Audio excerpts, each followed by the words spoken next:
Quand les écrivains se mobilisent pour les soignants, ça donne un recueil de 41 nouvelles. Un projet qui part d'une prise de conscience de 3 hommes face à un secteur hospitalier désemparé. Ce projet est né à partir d'un coup de téléphone que j'ai donné à Jean-Paul Delfino.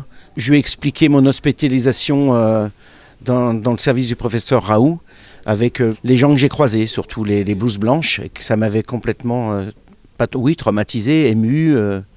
Et lui, ça l'a aussi ému parce que c'était quelqu'un vraiment de très sensible.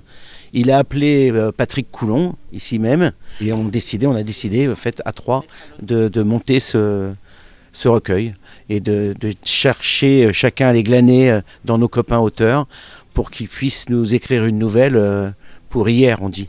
Pas moins de 40 écrivains vont s'engager dans cette noble cause, des auteurs de tous les horizons qui ont chacun proposé leur voyage immobile en temps de confinement. On était en plein confinement, donc on était immobile de facto, et beaucoup de gens à l'époque se disaient mais il faut quand même qu'il se passe quelque chose dans notre vie immobile, il faut qu'on voyage. Donc la thématique elle est venue assez naturellement.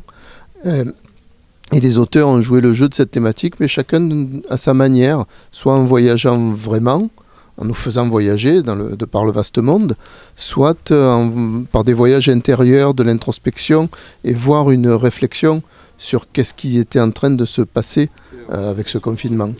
Le recueil est aujourd'hui disponible en librairie au prix de 9,90 €. Une somme qui sera reversée à l'association Hop Project pour rénover le premier étage de l'Atimone Enfant. 18 000 enfants, près de 50 000 personnes passent chaque année dans des locaux qui datent de 1974 ou 1975.